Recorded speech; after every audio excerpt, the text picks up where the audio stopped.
রাস্তার কাজে 100-র বেশি দোকান তুলে দেওয়া হয়েছিল। তাদেরই নতুন ঠিকানা মার্কেট কমপ্লেক্স তৈরি হচ্ছে সবঙ্গে। সোমবার হলো শিলান্যাস।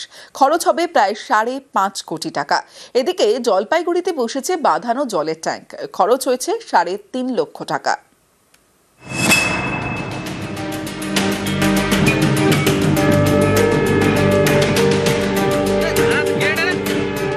পশ্চিম মেদিনীপুরের সবং, এখানকার তেমাথানি বাজারে তৈরি হচ্ছে বহুতল মার্কেট কমপ্লেক্স। সোমবার হয় শিলান্যাস। রাজ্য সরকারের কৃষি বিপণন দপ্তরের উদ্যোগে প্রায় 5.5 কোটি টাকায় তৈরি হচ্ছে এই মার্কেট কমপ্লেক্স। বেশ কয়েক বছর আগে তেমাথানি বাজার এলাকায় রাস্তা চওড়া করতে 100-র বেশি অস্থায়ী দোকান তুলে দেওয়া হয়। তাদেরই নতুন ঠিকানা হবে এই মার্কেট কমপ্লেক্স। এই জায়গার উপরে ব্যবসা করে খেতাম, ছোটোখাটো করে ব্যবসা, এর উপরে আমাদের জীবিকা থেকে। তো সরকারি জায়গা ছেড়ে দিতে হয়েছে, মার্কেট কমপ্লেক্স হবে।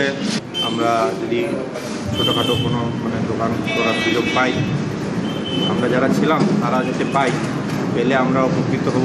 এটা তো খুবই আনন্দের কথা। আজকে 5 বছর আমাদের একমাত্র রুজি রোজগারের পথ ওইটাই ছিল, ভেঙে দেওয়ার পরে আমরা সম্পূর্ণ বেকার হয়ে ঘুরছি। আমরা যদি পাই ওখানে কোনো জায়গা, তাহলে হয়তো আমাদের জীবিকা নির্বাহটা অনেক সহজ হবে। এতে আমরা অত্যন্ত খুশি। 4 তলার মার্কেট কমপ্লেক্স, থাকবে 119টি স্টল। 5.41 কোটি টাকার প্রজেক্ট স্যাংশন। অনেকে বিশ্বাস করতে পারেন এরকম হবে, সত্যি হবে, হয়ে গেল। একদিন এখানকার মানুষ, যেদিন বিল্ডিংটা কমপ্লিট হয়ে যাবে, 119 জন ব্যবসায়ী বন্ধু তারা জায়গা পাবে তাদের ব্যবসার জন্য। আমাদের রাজ্যের মুখ্যমন্ত্রী অনুমোদন দিয়েছেন, আমরাও সেই কাজের গতি আনার জন্য সকলেই সহযোগিতা করছি। এটা আজকে ভিত্তিপ্রস্তরের মধ্য দিয়ে আরেকবার বড় প্রমাণিত হলো।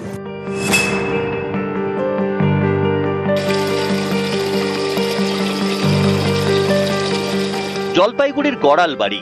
অভিযোগ, এই গ্রামে ছিল না কোনো পানীয় জলের কল। হয় কুয়োর জল, না হলে 1.5 কিলোমিটার ঘুরে অন্য গ্রাম থেকে আনতে হবে খাবার জল।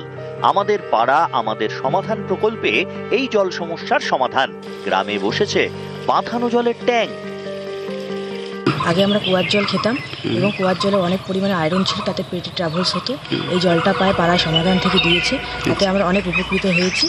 সবসময় পাওয়া যায় এবং অনেকেরই সুবিধা হয়েছে। রাস্তাঘাট দিয়ে লোক যখন চলাফেরা করে তাদেরও অনেক সুবিধা হয়েছে। স্কুলের বাচ্চারা জল খেতে পারে। এই প্রথম গড়ালবাড়ির গ্রামে জলের ট্যাঙ্ক। আগে তো প্রচুর সমস্যা ছিল, মনে করেন এই বাড়ি ও বাড়ি জল আনতে যাইতে লাগতো, বা টাইমগুলোর জল পাওয়া যেত 1-1.5 কিলোমিটার দূরে, সেখান থেকেও আনতে হইতো। মহিলাদের পক্ষে তো সবসময় সম্ভব না। কুয়ার জল খেয়ে বাচ্চা কাচ্চারা বিশেষ করে খুব অসুবিধা হইতো বাচ্চাদের। জল প্রকল্পটা করেছে, এটা নিয়ে আমরা ভীষণভাবে খুশি। এখন গ্রামের এই যে জলের সমস্যা, এই সাধারণ মহিলারা এক গ্রাম থেকে অন্য গ্রামে এই জল আনতে যায়, এই অসুবিধা দূর করার জন্য আমাদের পাড়া আমাদের সমাধান প্রকল্পে আমরা এই জল প্রকল্প ধরেছি। কত টাকার তো প্রকল্প এটা 3,45,000 টাকার প্রকল্প।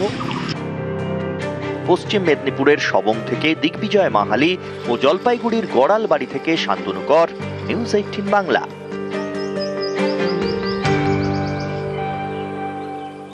এবার দোলে বন্ধ সোনাঝুরির হাট। ব্যবসায়ীদের দাবি, পরিবেশ রক্ষা করতে এই সিদ্ধান্ত। এদিকে দোলের আগে পর্যটনের জন্য পুরুলিয়া তাকিয়ে পলাশের দিকে।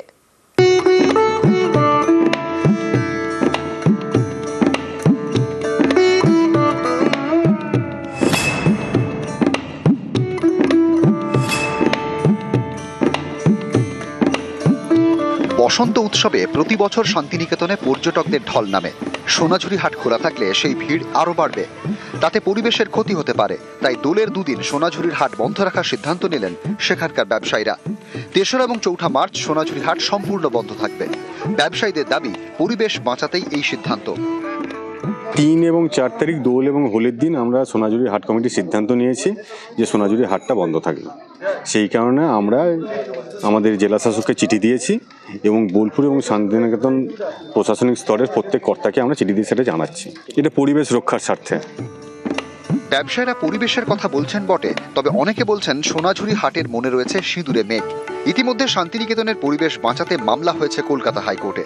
এই পরিস্থিতিতে দোলের দিন সোনাঝুরির হাট খোলা থাকলে সেখানে ভিড়ভাট্টা হই হুল্লোড় হতে পারে, এতে পরিবেশের ক্ষতির আশঙ্কা। এ নিয়ে মামলা হলে কড়া নির্দেশ দিতে পারে আদালত। তাই কি সাবধানী পদক্ষেপ হিসেবে এবার দোলের সোনাঝুরির হাট বন্ধের সিদ্ধান্ত? যেহেতু এখানে একটা বিতর্ক সৃষ্টি হয়েছে, আপনারা জানেন যে একটা কোর্টে মামলা হয়েছে, পরিবেশের জন্য এটা করেছেন একজন ব্যক্তি, সেই জন্যে হাট কমিটির পক্ষ থেকে সিদ্ধান্ত নিয়েছি যে আমরা এবারে দোল আমরা করছি না, যাতে বিতর্ক সৃষ্টি না হয়। দোলে অনেকের প্রিয় দুটি ডেস্টিনেশন শান্তিনিকেতন এবং পুরুলিয়া। বসন্তের শুরু থেকে পুরুলিয়ায় পলাশে পলাশ। অন্যবার এই সময় পলাশের লাল আগুন জ্বালায়, কিন্তু এবার এখনো শীতের আমেজ পুরোপুরি যায়নি, তাই পলাশেরও আগমনই সেভাবে হয়নি। তাই দোলের আগে পর্যটকের সংখ্যাও কম। পলাশ এখনো পর্যন্ত সেভাবে কিছুই ফোটেনি, যার ফলে যেই পলাশের টানে যে প্রতি বছর যেরকম পর্যটক আসে, এবারে সেরকম সেই অর্থে সেরকম বুকিং আমাদের হয়নি।